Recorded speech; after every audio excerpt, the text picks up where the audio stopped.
Hello everybody and welcome to Manor Lords. This is currently in the top wish-listed games on Steam. At least for a time I think it was in the top 10, slightly above Dwarf Fortress, which is a favorite of this channel. This is a game that I've been keeping an eye on for a while, and they're releasing a demo as part of October's Steam Next Fest. I got the demo a few days early, and so I decided to take a look at it. Keep in mind, I very rarely do this type of coverage. I do not like covering demos just kind of as a principle. I think that there's no real reason for channels like mine to cover something that is free and available already, because it's better experienced by the end user rather than watching it. But this is one of those rare occasions where I am super keen on playing the final release, so might as well take a look at the demo. What is Manor Lords, you might be wondering? Manor Lords is a city builder, a medieval city builder, and an incredibly beautiful one made by a single developer. Also, who shares the same first name as me, Greg, which is a little funny. Keep in mind, all of the footage you're going to see in this video is of a pre-alpha demo for a future early access game, which means everything here is subject to change and unfinished, to the point where, like, certain text isn't implemented yet. Certain things say work in progress and unfinished. The actual loop for Manor Lords, as described in the trailers and the preview material and the developer's Twitter, is it's a city builder where you're going to build a small medieval city and then eventually reach out your tendrils into the surrounding areas and either invade or capture or ally and trade with the surrounding regions. The combat seems to be kind of RTS-y, however, none of that is actually in the game yet, as Conquest mode is currently locked, but what we will be able to see in this demo is kind of the very, very early game and what needs to be achieved in order to get a somewhat stable city running.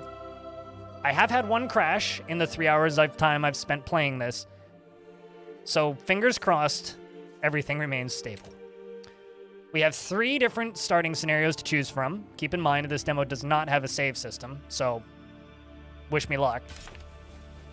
Here, we have our default of Sir Greg, and then we can pick our shield. You have many different designs to choose from. You can pick your emblem. I'm a big fan of the, where is it? The squiggle tentacles. Hold on.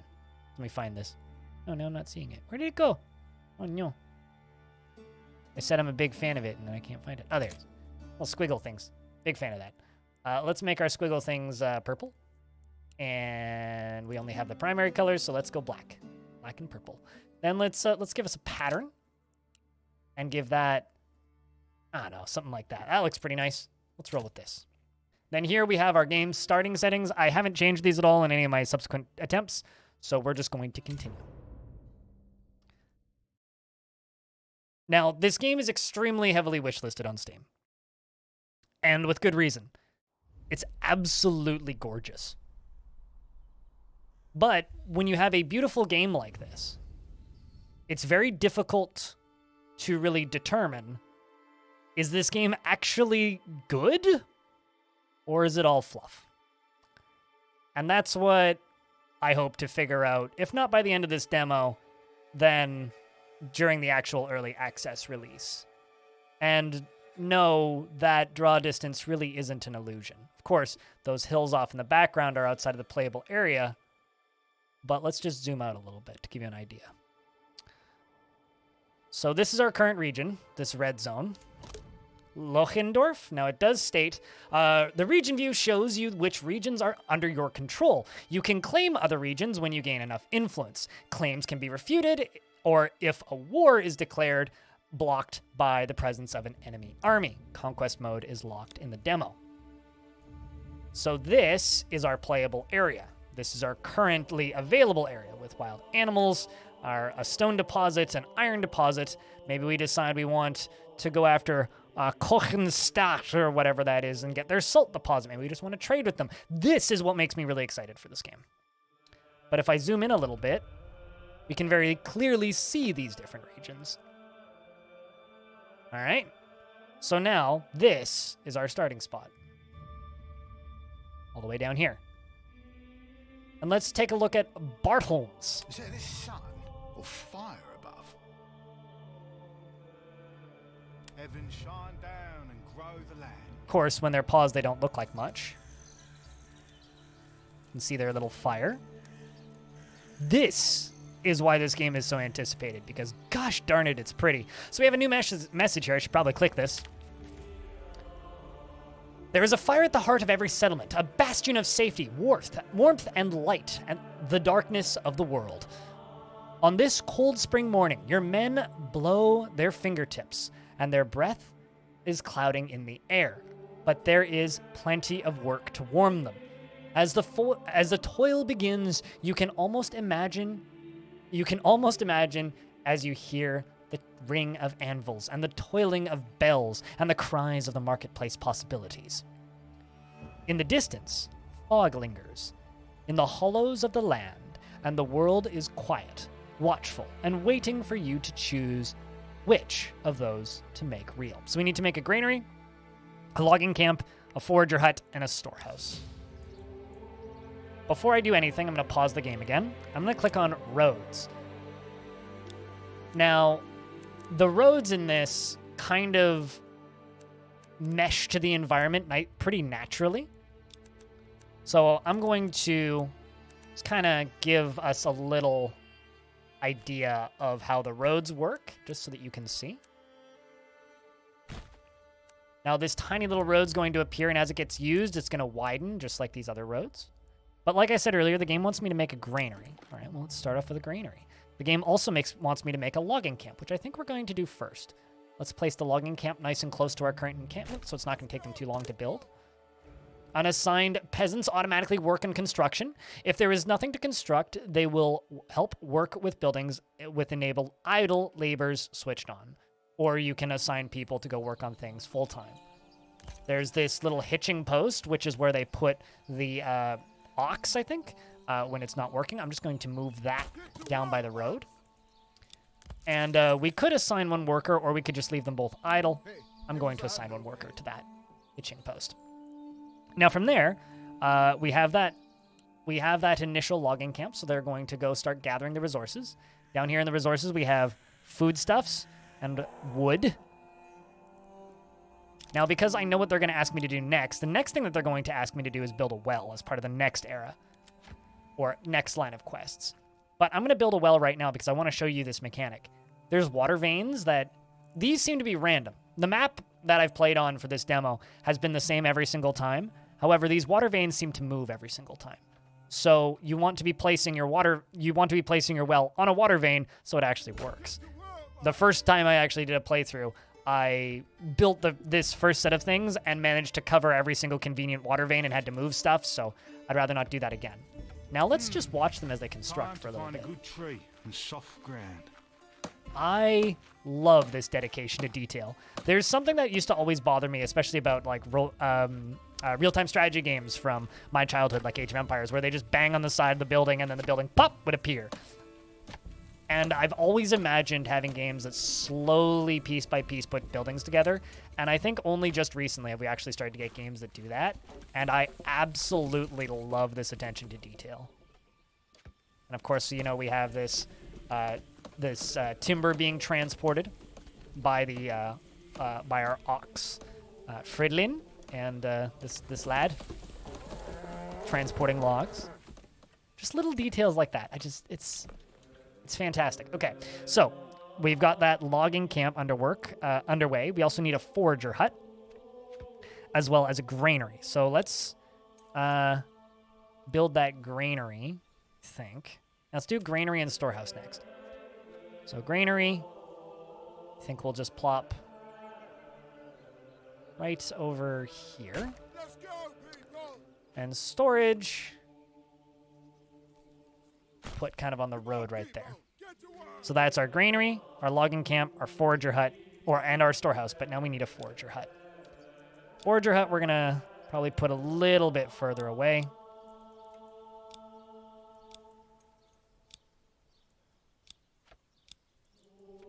Forager hut is going to light up these animals. Now, the problem that I kind of have with the forager hut is it's very clear that it's going for berries, but I'm not really seeing any berries. Just seeing these animals. But looks like there's some berries right there. Well, I'm going to Uh-oh, not enough supplies. Okay, well, we need to wait for some wood to be hacked down at this logging camp. We can see everybody who's actively working on it. Let's just speed up time a little bit. Let them get to work. But yeah, the biggest concern I always come to when I play games like this is how much of the visual is fluff and how much of it is going to matter in the long term. Currently, what seems to be here, at least in this demo, is a very pretty, very, very pretty, but rather simplistic town builder. It gets a lot more interesting when I'm going to start constructing the housing that they're actually going to live in, and as people start to move in. Currently, we have a population of 5 people. We have 3 months worth of food, 20 months worth of fuel, 19 months worth of fuel, and as far as livestock goes, we have 1 oxen, and there's options for lambs, which don't have an image yet, sheep, chickens, and goats, regional wealth, which is at 0, crime, and our general happiness. Homelessness is quite high. They're not a big fan of being homeless, turns out. But now we look at this, and we've got our wood now needed to grab berries. So berries seem to be a little bit up here. I don't know how far away from the main homestead we want to put this, but I kind of want to plop this up here. And then I'm going to run a road to it.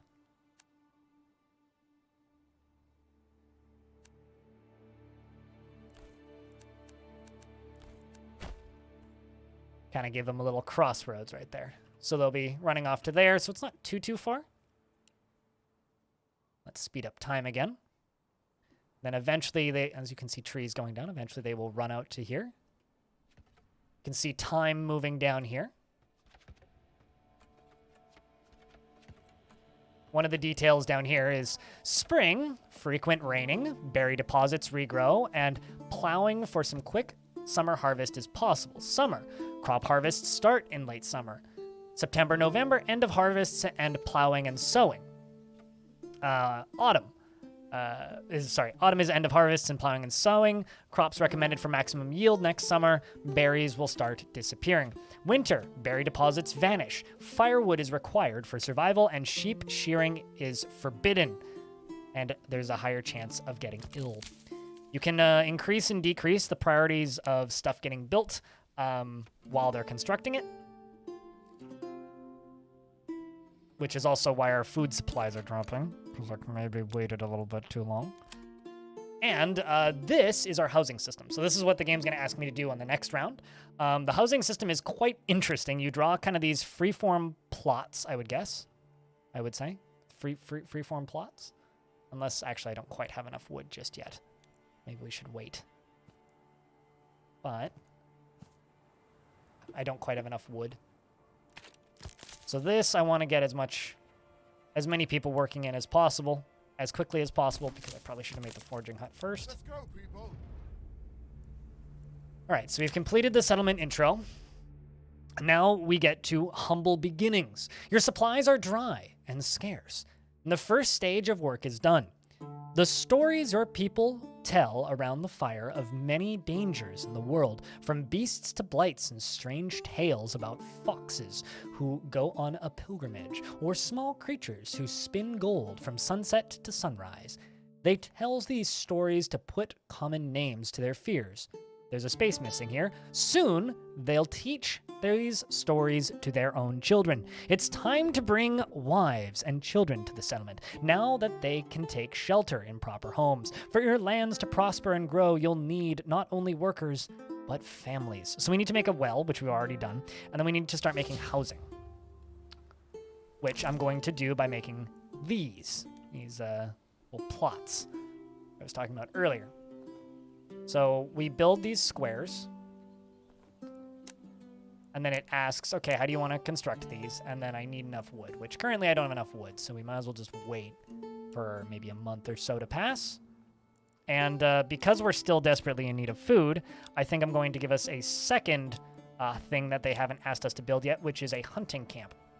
There's a big chunk of wild animals down there, so we're just going to plot this. And then you, right here, we're actually going to move your work area to right there, so that they're a little bit more efficient about that. So they're going to run over here and put together this hunting camp. We're going to do the same thing. Give them that zone to go work in. Hopefully, yes, that has already started to recover our food losses. Excellent. So now we just pleasantly wait until we have some wood lying around so that we can start building our housing. Gorgeous music, wonderful visuals. No, sorry, that's the market, not the housing plots. Button looks almost the same. Market zoning doesn't actually cost any materials to build, though. This is going to require 6 wood, which we're almost up to, so I'm just going to speed up time until we have the 6th wood. I just kind of want all of these bunched up in one zone. No reason to do anything different. And this is what's going to start increasing our population. All right, let's try doing 2 small ones at a time. That's one big one. There we go. That's what we want. 2. So that's going to start 2 houses building. See if we can get 3 in a second one. Needs more wood already. Let's just close this menu until we have like 4 wood. While they start putting together the first set of housing. And once again, this attention to detail is kind of incredible. Like, yeah, he's sitting in the middle, but look at all these individual bricks appearing. I don't know. It's just these little details. And then when you add these little details to, like, combat, I get excited. Because it means that you have an obsessive developer who wants to build something really, truly neat. You don't generally see that very often. Consuming food. We'll see a lot of underscores and unfinished art in here. But that's kind of par for the course. I'm getting a little bit of screen tearing as I tab around like this, but nothing too bad. I love this. So let me zoom all the way out and then all the way in. Hopefully it rains a little bit so that you guys get to see some of those glorious visuals as well. All right, let's... Not a well. Let's place 3 more if we can. Okay, let's make this maybe half size. There we go. 2 more.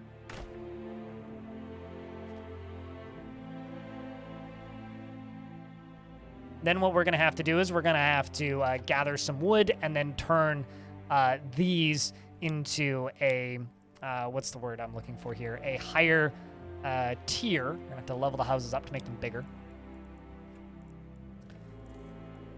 And then we're going to have to put together a tavern. We're going to have to build a church. We're going to have to build farms and farm fields and pastures and windmills and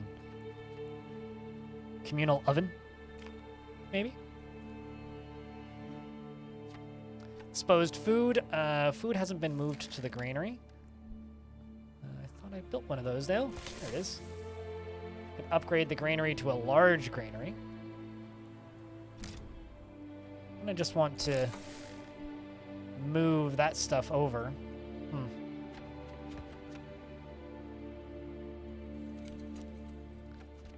Just keep the speed of the game on high for a little bit. Just kind of let these first few houses finish up, because that's what's going to start bringing in more population. But this game really does kind of feel like Frostpunk, if I were to draw an immediate comparison. But just the promise of combat and that whole conquest mode on this screen just really makes me hope that this game's going to stand out as something, if not truly unique, then a very fresh or interesting take on what is already a pretty well-known genre, I would say, of colony or town builders. So now our population's already moved up to 7. We now have another male and then a lady. We have 5 families total. So hopefully their children start to move in. Let's get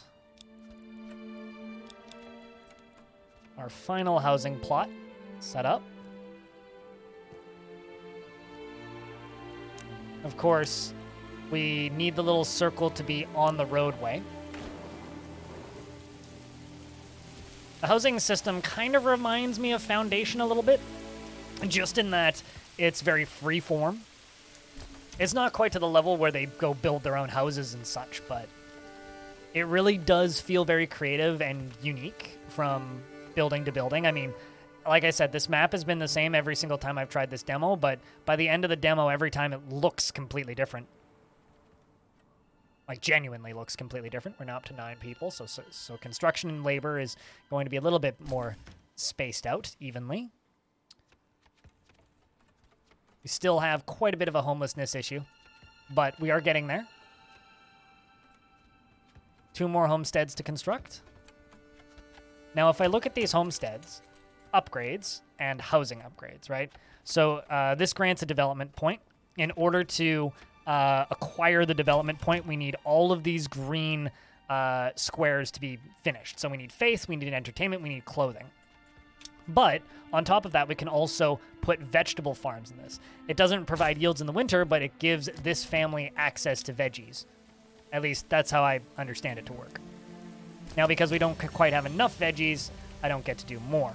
But now we get a new message, which is, as you walk the perimeter, surveying your village with pride, a woman walks past you. She's bent nearly double under a sack. You ask how long she's been walking, and she tells you it takes her half a day now to get all the food she needs for her family from the hunters and farmers that surrounded the village. If only there was a marketplace where your people could acquire food, clothing, and firewood. They would be happier and have more time for work. So we need to create a market, essentially. Now, we have this lovely road that I've already constructed here, so I think we're actually, because we're going to need to connect to there anyway, we're going to take this opportunity to run this road kind of this way. And I think we're going to look at this and say, I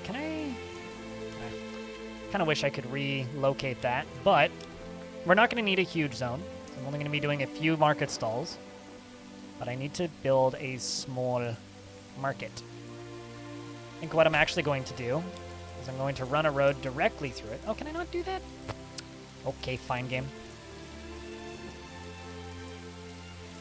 Should still have enough space. Otherwise, I'll simply rebuild it. Yeah, we'll have plenty of space. Actually, you know what? We could probably shrink this down quite a bit. Let's just demolish it real quick.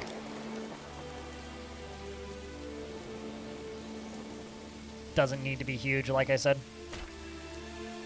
Then we're going to construct one firewood stall. We've got the food stall, the firewood stall, and then the clothing stall. So they're going to construct those things, and now we need to level these up. So if we dig in here a little bit, we can see that we have a sheep farm, which requires sheep. Sheep must first be imported via a livestock trader, which I don't think we have access to. Then there's the tannery and the weaver shop. They turn flax into linen and wool into yarn, whereas the tannery converts pelts into leather. Then there's a brewery which turns malt into ale. There's a malt house which turns barley into malt. Here you see the video game starting to show. And then you got the bloomery that turns iron ore into iron slabs. All right, so I think the remainder of this video is just going to be kind of us setting up the next few steps to be able to kind of move forward. I don't want to cover everything in this video, otherwise this video is going to end up being like 2 hours long. So what we're going to do now is we are going to skim the things that we've already constructed, potentially build another granary, could start an iron mine, we could build a trading post, or we could build a livestock trading post. I think we're going to get the livestock trading post. That being said, we don't have much in the way of valuables. I don't actually think we have any access to ale of any sort. We have fuel, we have some tools. Under materials, you know, there's plenty of things that we'll need in the future. Commodities, of course, there's plenty of things we'll need in the future. Actually, one thing that I can guaranteed say that we have right now that we can start working on, I'm going to say would be leather, because we do have this hunting camp. Let's just get some people permanently working there.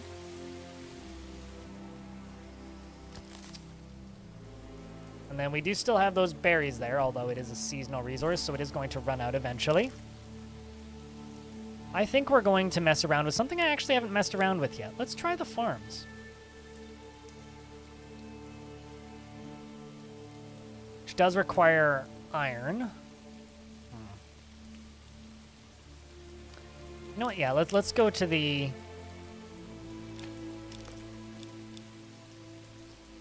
I lost it again. I always say this about games, but this game needs a... you know what? Let's build them a church. That's something I will have enough of. Come sooner rather than later. So we're going to try and get a church. We can build them a tavern in once we have a little bit more wood. Could also just start working on the mine, which again, we do have access to. Now let's work on the mine. Mining pit, which is going to go after this.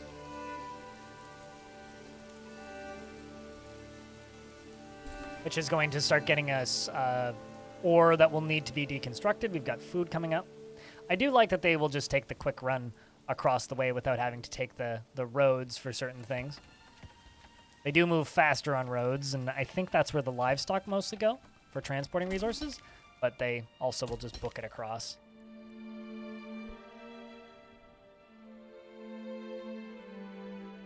Why is that lighting up red? Was that because that's a stone deposit and I need iron? I think that might be it, actually. Ah, I see. I'm a big stupid. Okay, so let's demolish that. And instead, rebuild this over here.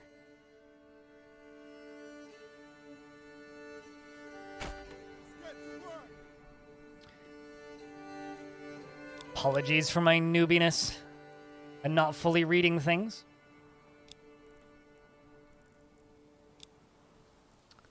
So the game wants me to level these up. Now the problem is I can't do that until they have entertainment and faith. So what I think we're going to do here, we're going to wait until I have enough timber, which I need 8 in order to have enough faith to be able to do other things. I do like this screen where you get to see the actual dudes that are working, these very large, long drawn-out things. But currently, my more or less verdict on this game is it's absolutely beautiful looking, but it is still very much just a fluff piece that could theoretically be an absolutely awesome game in the future. But right now, it's impossible to say, purely because of how early access and unfinished everything is in this game. But the main question I have for you is, what do you think? Do you guys think that this is going to be a very exciting game? Is this something you want to see more of? I mean, you're going to, because I'm going to play it regardless, but are you planning on trying out this demo? What do you think of Manor Lords? For me, I think that the concern of how fluff-filled and how small the team is makes me genuinely worried that this game might end up being a graphical showpiece and less of a mechanically dense, long-term game. Of course, I will always lean for mechanically dense games, but I mean, like, look at this. It's beautiful.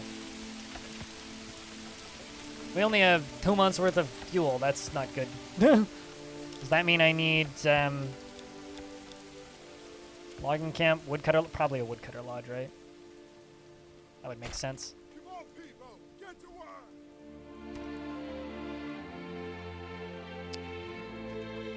Because a woodcutter lodge... Yeah, okay, so that makes firewood, which is what we need. So this will give us faith.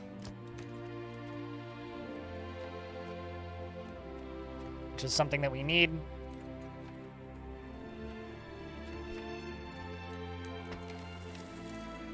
It's a pretty looking little church. Look at that.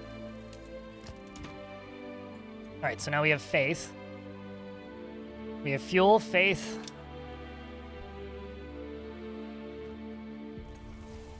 And now we have firewood. Starting to get into fall. As you can see, the trees are changing color.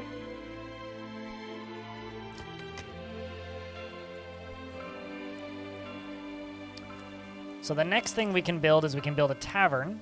Although I'm not certain if it'll work without alcohol. Because I know for a fact we have no alcohol right now. But, you know, what's a cute little medieval town without a tavern? We are very low on fuel. Let's go, people.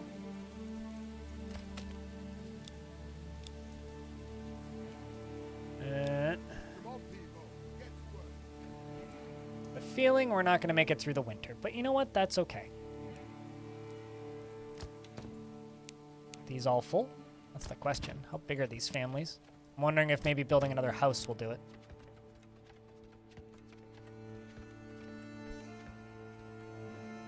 These houses don't look huge, I'll be honest. Let's get that church done. That tavern done. Pantry limit reached. The pantry limit on the meat in the mining camp is full. Meaning, I think I need to upgrade my granary.